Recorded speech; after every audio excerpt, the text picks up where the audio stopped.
Hi, Hi, Rochelle. thank you for waiting. I hopefully I'm worth the wait. Oh, of course you are. Now, obviously, I know you very well, and I'm very excited for our lovely followers and listeners to be here. But please tell everybody else, who are you, my dear? Yeah, so I'm Michelle Windridge. I'm very lucky to be the National Education Lead for Early Years Schools at Twinkl. And what does that mean? It means that I should be better at joining live videos next time. So basically, it means that it's my job to try and keep up to date with everything the DfE is throwing at us, alongside research as well, bring it all together and share it with all of our fantastic members and non-members as well. Just growing that Right, community. Yeah, so really exciting. exactly.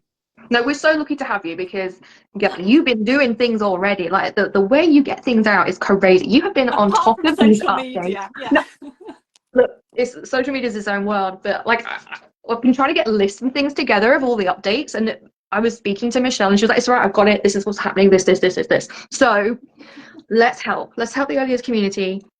We're going to start off with the EYFS framework update. Now, it seems Mm. scary at first, right? But there's nothing new. No, no, no. I think when we see an update and it's statutory, it makes us panic. But we know our children, we know our job. There are some slight changes that we need to be aware of, and we'll talk through those. But we know what we need to do to keep children safe. It's just making sure it's at the front of all of our minds all of the time. So the biggest change, I think, for me was the safeguarding section. Yes, So there's a lot in there. There's a lot. yeah, there's a lot, but when you read it, it all makes sense. There's Yeah. nothing in there that you think, oh, actually. So it makes it really clear, as we already know, that we need to have a DSL, we need to have a designated safeguarding lead to take responsibility for safeguarding our children. The thing that's really interesting is the revised framework strengthens the expectations around whistleblowing. So schools, EYFS settings, they must have a clear whistleblowing policy so that staff are empowered to raise concerns, particularly about colleagues if they think a child is at risk. So Mm. crucially, staff must know how to escalate these concerns beyond their setting if necessary, which I think is really, really important. Yeah, absolutely. And there was more about, I think, recruitment as well, isn't it? Yeah, lots more about recruitment, and about references as well. That was it. So yeah, so the framework places a greater emphasis on robust, safer recruitment. So it Mm. includes stricter reference requirements. All members of staff, including volunteers and students, must have two references and they must be verified as well. So it can't be coming from a Hotmail account, for example. We need to be following up and checking that these are verified. One needs to be ideally from the most recent employer. We can't accept references that are open, so those that begin with "to whom it may concern," they've got to be directly to that school, to that setting for that role. And we Mm. can't rely on applicants to obtain their own references either. We need to ensure that any references that we have are from an applicant's current employer or training provider or education setting, and they've been completed by somebody that's senior with appropriate authority. So that part's really important. It can't be a family member, Mhm. and wherever possible, it must be from an employer of the last time the applicant worked with children. If they've never worked with children, then their education setting would be absolutely fine. But even if they've had a break and they haven't worked with children, say in the last 10 years, but they did 10 years ago, we need to get a reference from the last time they worked with children. Also, staff that have lived and worked abroad, these individuals must now have appropriate overseas criminal record checks when that's appropriate. Mm. And I think probably the most important thing, which really makes sense when we read it, is the requirement now to make a mandatory referral to the DBS in specific staffing situations. So if a member of staff is dismissed, or they would have been dismissed had they not resigned due to safeguarding concerns, then we must refer them to the DBS, and failing to do this is a serious breach and could lead to prosecution. So really important changes there. Yeah, I'm actually quite shocked about the last one that it wasn't there already, but I'm glad it's kind of like Yeah, clear now. Like, yeah, no. If they are dismissed for certain reasons, it makes let the sense, DBS doesn't know. it? Yeah, yeah, definitely.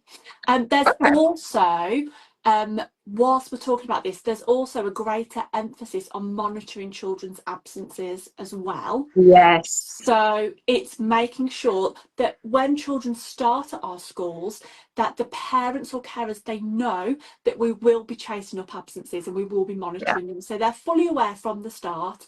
It's Yeah. making sure that we're looking for patterns in children's absences. Are there any unexplained absences? What are we doing to follow up where that child is?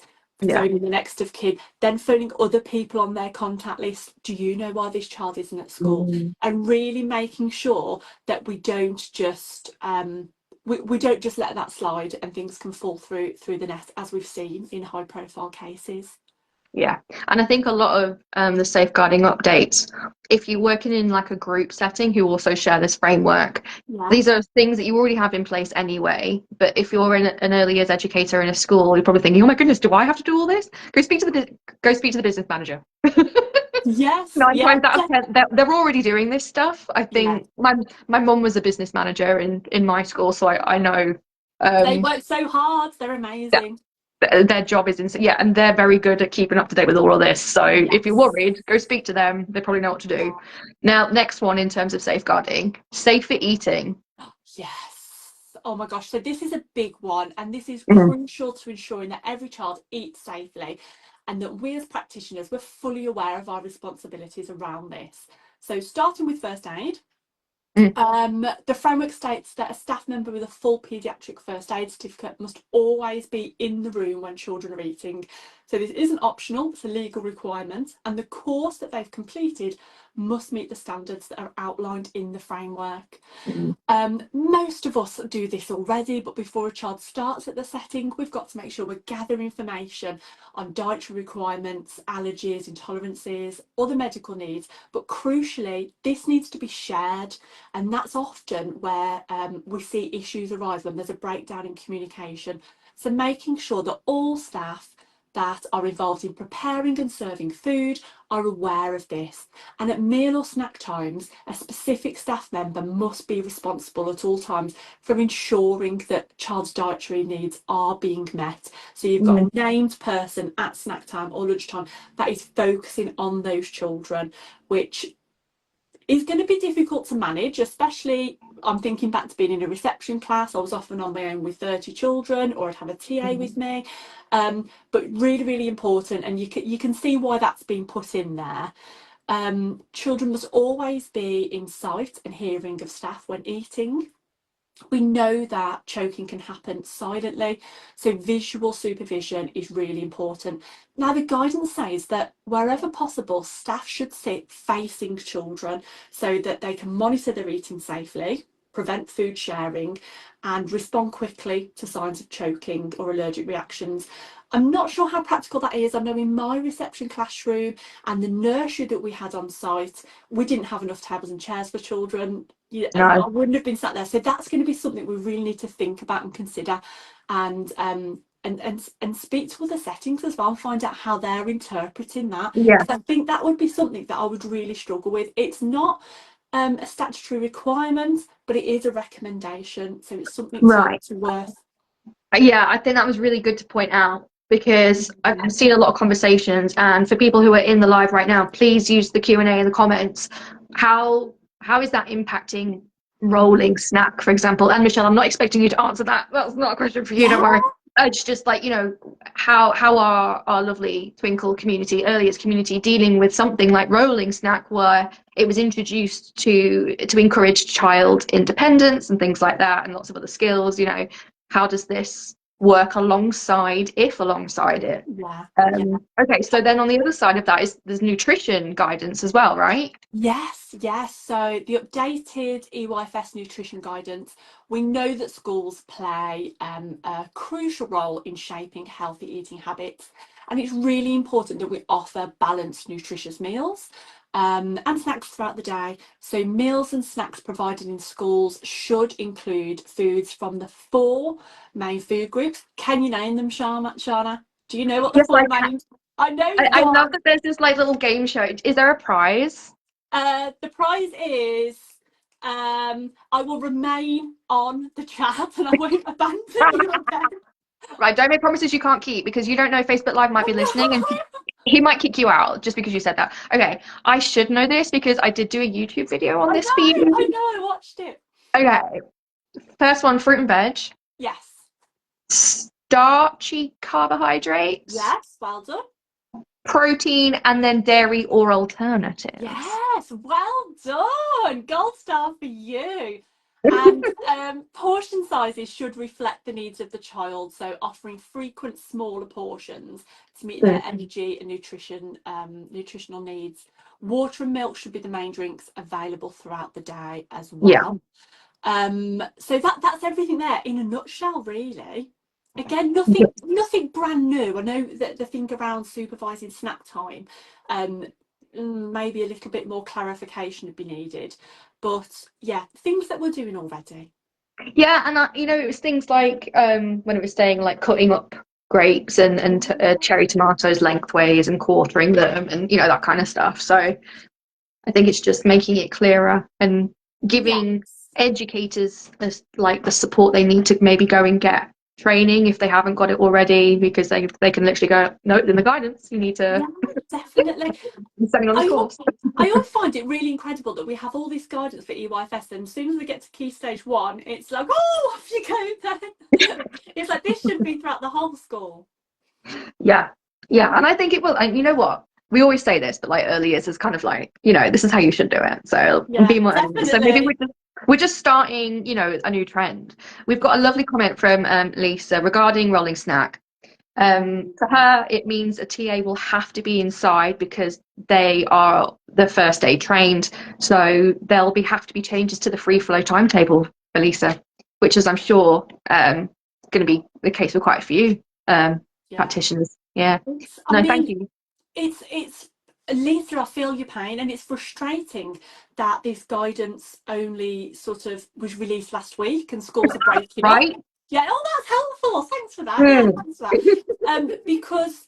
Because you want to know what you're going to do in September, and there are going to be implications. It might mean that you need to have more staff members trained in paediatric first aid. You are going to have to rethink snack. I loved my rolling snack table. I loved that the children were independent and they sat like a little cafe having conversations. But I would be sort of obviously keeping an eye on them, but engaged in playing activities whilst in the room or outside if my TA was in there. So there are massive implications for this that I think maybe the DfE haven't realised initially. Well, I am sure they will receive feedback. If not, they haven't already. Moving on to the next one now then. I keep getting this wrong. RSHE. Yay! Is that right? Or is it Yes. RSE? Is it RSE and health education? Look, whatever relationship. Relationship, Yeah. sex and health education. That one. Okay, what's going on? Well, before we start, the amount of parents that I've had over the years say to me, you're not teaching my 4-year-old about sex. That's not what it means. We know that. But the guidance is clear. Children can and should be developing healthy relationships and behaviour skills as soon as they start school. So by introducing these concepts early, we're helping children to build strong foundations. We're helping them understand safety and kindness and to develop respect for themselves and others. So in reception, there are 5 key topics that should be introduced. There's families and people who care for me. So that's helping children recognise the love and support of a family in all its forms. So really thinking about inclusion there. There's caring friendships. So exploring what makes a good friend, how to be kind, how to manage disagreements. We all have them. Respectful and kind relationships, so learning about manners, empathy, valuing difference. Really, really important one, online safety and awareness. So introducing simple concepts like asking a grown-up before going online and understanding that not everything online is true or safe. Really important. And we've seen statistics released just a few weeks ago about the amount of children under 5 that are going online unsupervised. So that's really, really important. And then finally, being safe. So teaching the basics of consent, of personal space, and identifying trusted adults. So we're not trying to do anything scary or anything that isn't age appropriate. And the majority of us are doing these things already. Yeah. Um, No, go on. I don't want to interrupt because I'm no, like, no, I'll just keep talking. Please stop me. Yeah. that's totally fine. That's why you're here.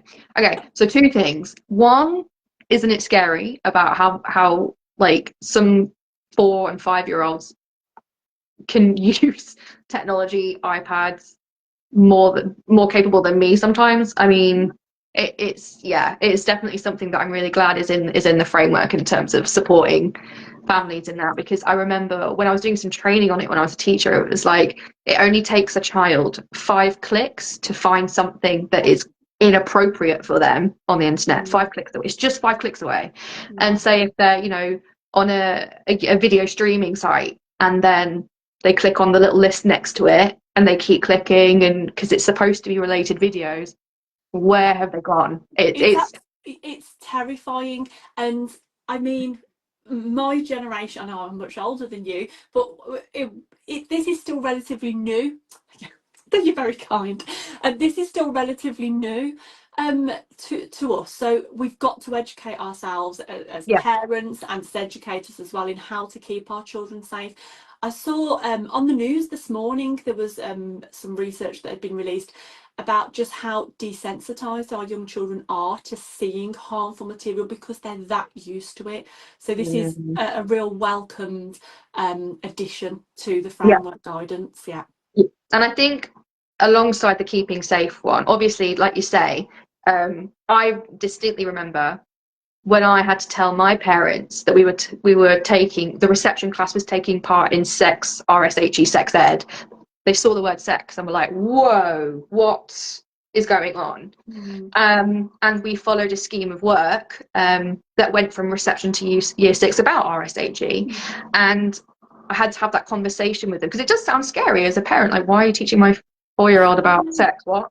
But when I broke it down to them and said, no, we're not, it's part of the journey in terms of what we teach in reception. For this scheme of work that we used, we taught children about body part names. Yeah.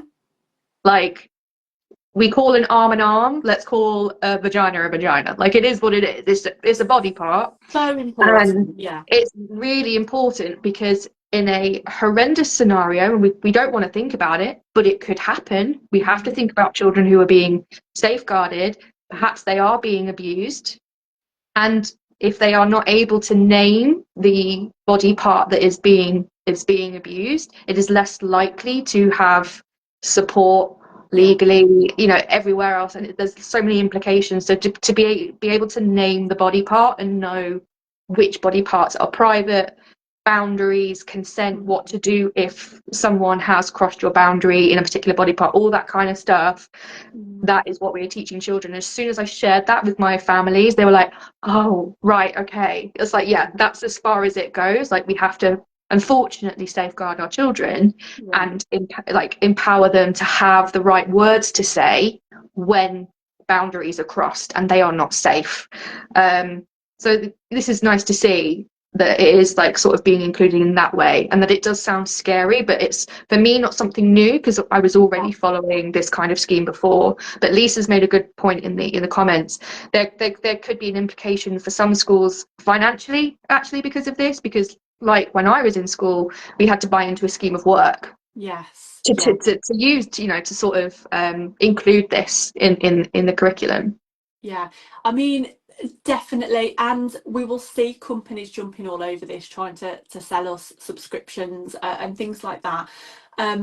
It's about looking at the framework, and quite often you can use stories, songs, everyday examples. So I remember there's a story called, is it red jelly, green jelly, something like that. I've probably red rocket, Sounds green familiar. jelly, something like that. Yeah.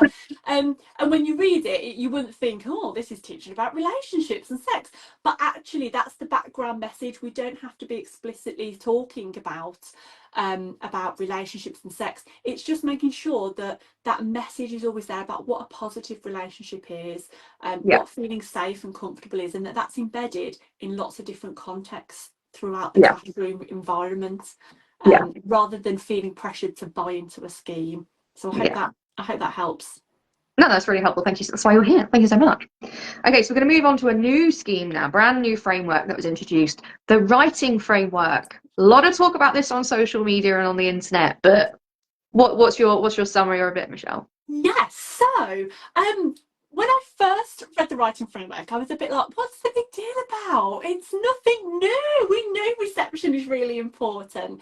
Mm. So the recently published framework shines that light on how crucial that reception year is. And it reaffirms that it's a crucial time for laying the foundations of writing, which as reception teachers and reception staff, we know already. So handwriting, spelling, oral language, vocabulary, it's all really important, and that reception is a crucial year. So this is really welcomes, this recognition, but it does come with responsibilities. It's really important that leaders interpret the framework thoughtfully and in a way that respects our young children and the unique pedagogy of early years. Yeah. One of the biggest risks is misinterpreting the framework as a call to formalise reception and to move towards table-based tasks, worksheets, and a year one structure. Let's be clear, I'm going to say it. Reception is not a mini year one. It's Mm. absolutely not. Children only get that reception year once, and it's really important that we respect that. And there might be pressures from people that don't understand the EYFS higher up in the school. So it's really important that we feel empowered to be able to defend what we know is important in reception. Treating reception as a mini year one would massively undermine exactly the development foundations of the framework that it's trying to strengthen.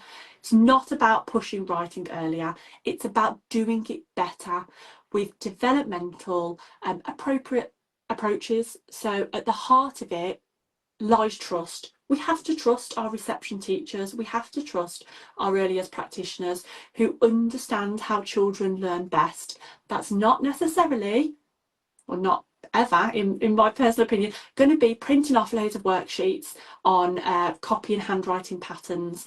Let's trust early years staff in schools as the professionals that they are to provide high quality direct teaching through purposeful play. I was watching your YouTube video doing my homework, Shana, and you were talking about all of those wonderful gross and fine motor activities. So that's what we need to carry on doing. So really strengthening that core, developing the strength in our wrists, in our fingers, threading, play-doh, digging, climbing, all of that. And if the senior leaders in your school don't recognise that as the early stages of handwriting, then you need to go and educate them. And if you haven't got the confidence, send them to me and I'll educate them.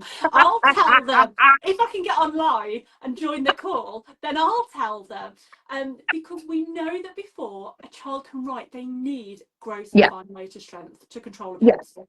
I think that was the scary thing, wasn't it? I think it was that. I think maybe it was a sentence or a paragraph or something about, yeah, no, explicit handwriting teaching from day one. And you're like, wait, what? So they've all got to sit at a table and practice letter? No, like it's not saying that. It's, I mean, for example, and this is just an example that I did. Every time my children came into my school, whether it was nursery or reception, we'd always start the day. It was like a soft start, so it was like between 8:40 and 9 when I eventually would then take the register and start the day.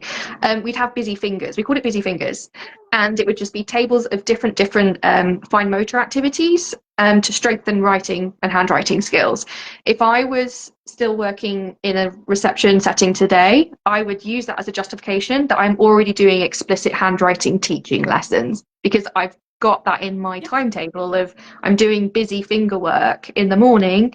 And yes, it's called handwriting, but we're doing the pre-handwriting skills. So it's part of the journey. So we are doing it, you know? Definitely, yeah. We need to trust our staff that they know our children best. Sitting them down at a table, getting them to hold a pencil, that's not handwriting in reception.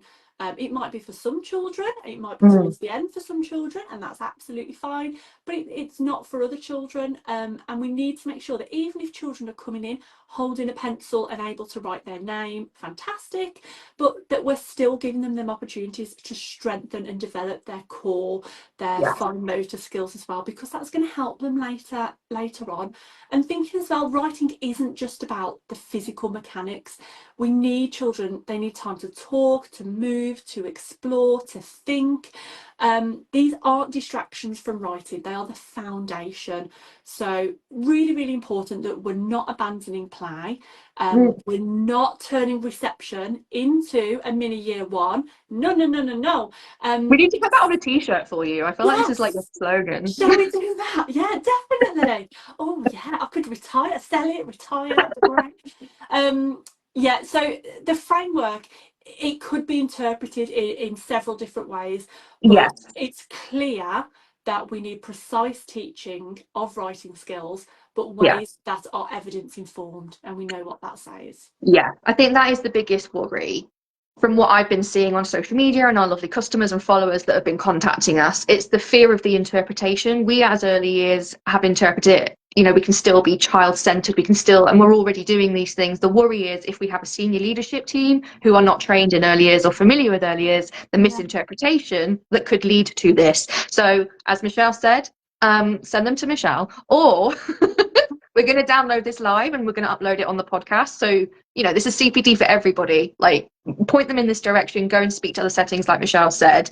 And also, you know, we're already doing phonics, right? That came in, that we needed a validated phonics scheme.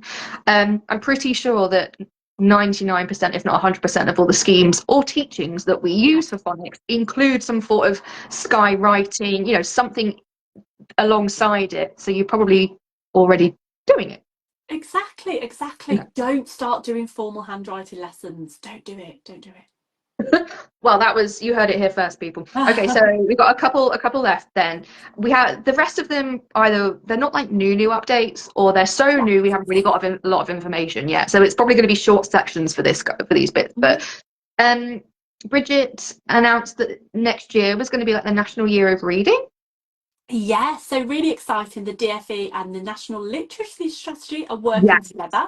So January 2026, which will be here before we know it, will be the launch of the National Year of Reading. So we know that only 1 in 3 children and young people between the age of 8 and 18 say that they enjoy reading for pleasure and that they do so in their free time.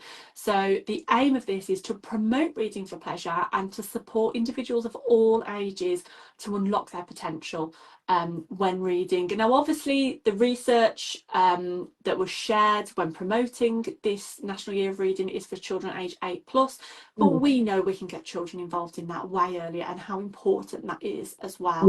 Really, really important. So that's something to keep an eye out for. Lots of updates to come. And you know what, I was a little bit excited about this in a really nerdy way, because I was like, this is what early years do really well. Like, if it's going to be like across the schools and settings, and you know, as a national sort of thing that they're doing, imagine all the stuff they could be like, well, early years we do this already, come and join us for story time, come and join us for this, we do role play, like. And it's just I'm quite excited to see, because I think we do storytelling and reading so well in early years, and this is just like a really nice opportunity to show off how well early years do it, you know. Definitely. So I'm excited about that one. Yeah, it's exciting. Yeah. Now the newest new thing is so new that we don't even have all of the info yet. But you went to a conference, because like you're in it with the big wigs, giving every child the best start in life, all about school readiness, right?